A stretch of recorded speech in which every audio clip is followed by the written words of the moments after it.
mereka sendiri sekarang untuk mempersiapkan apa yang akan terjadi pada masa yang akan datang. Pendengar yang dikasih oleh Tuhan, akhir zaman sudah dekat. Namun lebih khususnya, akhir dari kecukupan masing-masing manusia sudah dekat. Para murid akan percaya kepada diri mereka sendiri dan kekuatan mereka sendiri. Petrus percaya bahwa ia akan tetap teguh. Ia percaya kepada keberadaan diri sendiri. Namun kita bisa melihat di sini, saudara, suatu kebenaran yang luar biasa.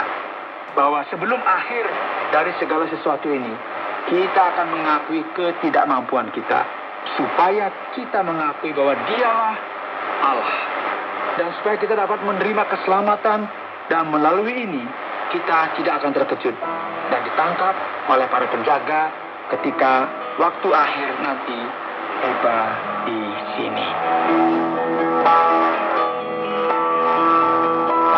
Anda sedang mendengarkan Jalan 66 dalam rangkaian kisah Injil Lukas pasal yang ke-21 yang telah dijelaskan oleh Pak Yohanes dengan topik akhir yang sudah dekat.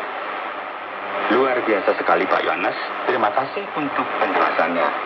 Dan seperti yang biasanya, setelah kita melihat atau mendengarkan tentang uraian yang sudah disampaikan, mari kita beranjak pada bagian tanya jawab dari Kitab Lukas pasal yang ke-21 dan 22.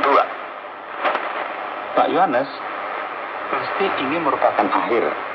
Karena ini, bait Allah telah menarik perhatian kita dalam bagian ini. Mengapa bait Allah ini akan dihancurkan dan apa yang akan menjadi dampak rohani yang disebabkan oleh bangsa ini, Pak Yohanes?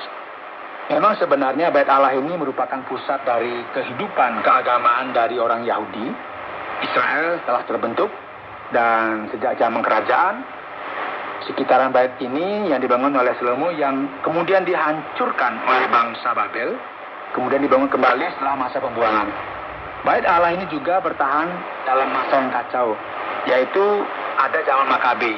Dan pada titik ini, bait Allah ini dipercantik oleh Herodes. Dan ini kemudian merupakan bangunan yang agung, dihiasi dengan sangat menawan.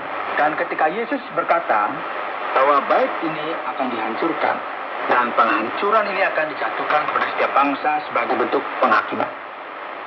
Penghakiman ini akan dijatuhkan atas Yerusalem dan bait Allah.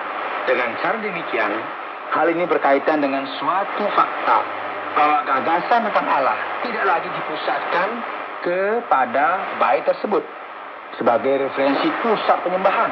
Tidak. Roh Allah kini tinggal di dalam kita. Dan kini kita menjadi bait Roh Kudus. Dan kita tidak lagi bait yang dibuat dari batu, kayu, dan semen. Supaya kita bisa menyembah Allah sebagai sesuatu yang inti. Dan penghancuran ini membawa suatu dimensi baru bagi kehidupan keagamaan orang Yahudi. Pengalaman mereka dengan pembuangan telah membuat orang Yahudi mulai melihat figur rumah ibadat sebagai pusat penyembahan. Dan kini, dengan penghancuran bait Allah ini, hal ini akan menjadi lebih penting bagi mereka. Penghakiman akan dijatuhkan kepada mereka yang tidak menerima Mesias mereka sendiri. Dan setiap orang akan bertindak dengan cara yang sama. Sekarang, apa yang Yesus ajarkan kepada kita mengenai zaman akhir? Apakah ini berkaitan dengan tanda-tanda dari langit di awan-awan?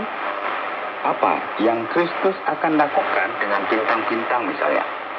Ini menarik sekali. Kita membaca bagian ini dan mulai berbicara tentang kelaparan, perang, gempa bumi, dan hal-hal yang kita senantiasa lihat akan semakin meningkat ketika kedatangan Yesus kembali sudah dekat. Yesus berkata bahwa angkatan ini tidak akan berlalu sampai segala sesuatu ini terjadi. Angkatan yang dimaksudkan ini bukanlah angkatan tahun 30 atau tahun 40. Ini merupakan suatu referensi bagi seluruh umat manusia. Jadi umat manusia ini tidak akan berakhir sampai segala sesuatu ini terjadi. Jadi akankah terjadi perang dalam dunia ini yang akan menghancurkan segala sesuatu? Tidak akan ada perang dunia yang akan menghancurkan segala sesuatu sampai semua yang dikatakan Yesus ini digenapi. Inilah apa yang hendak Yesus katakan.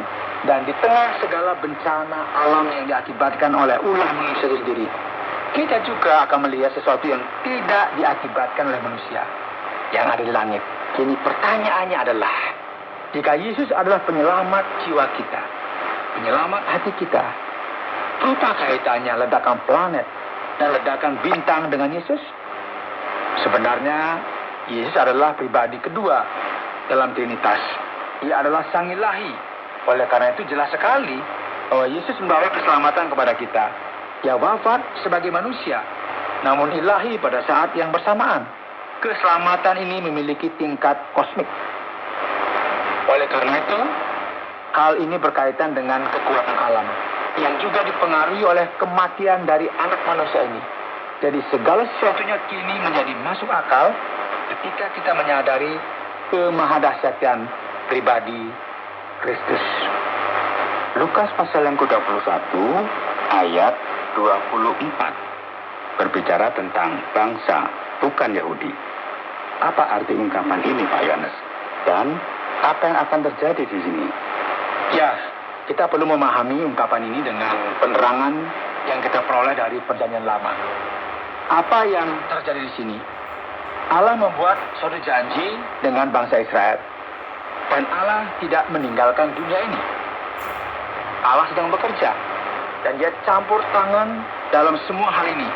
Dia menyatakan suatu kesaksian di banyak budaya-budaya, dan Dia terus-menerus menyediakan dan mencukupkan kebutuhan bagi seluruh bumi ini. Namun melalui perjanjian yang khusus dengan Israel, melalui suatu kontrak, Allah membangun rencananya akan keselamatan. Dan apa yang akan terjadi? Pada waktu ini, orang bukan Yahudi tidak ada di sini. Dan sebetulnya yang diharapkan adalah supaya mereka yang ada di Israel menyadari tangan ilahi yang ikut campur tangan di tengah-tengah hidup mereka. Ketika saatnya datang dan bangsa Israel tidak mengenal Mesias mereka sendiri, Alkitab berkata bahwa kini tibalah giliran bagi bangsa bukan Yahudi. Dan kita akan melihat ini dengan jelas dalam kitab Kisah Para Rasul. Paulus akan berkata, baiklah, sejak saat ini aku akan fokus kepada bangsa bukan Yahudi. Bangsa bukan Yahudi akan membuka hati mereka. Jadi segala sesuatu ini dimulai dari bangsa Israel. Kini akan tersebar ke seluruh dunia. Dan Injil akan diberitakan di mana saja. Yang dalam bahasa Yunani dikatakan pantata etne. Yang berarti segala bangsa. Jadi hal ini akan terus berlangsung sampai waktu dari bangsa bukan Yahudi ini akan berakhir. Firman Tuhan berkata, Yerusalem akan diinjak-injak oleh bangsa-bangsa yang tidak mengenal Allah. Sampai genaplah zaman bangsa-bangsa itu. Meskipun Yerusalem dijajah oleh bangsa Romawi pada tahun 60, bagian ini jelas sekali menjadi sebuah referensi bagi masa yang akan datang. Dengan kata lain, masa dari bangsa bukan Yahudi ini adalah ketika mereka menerima Injil.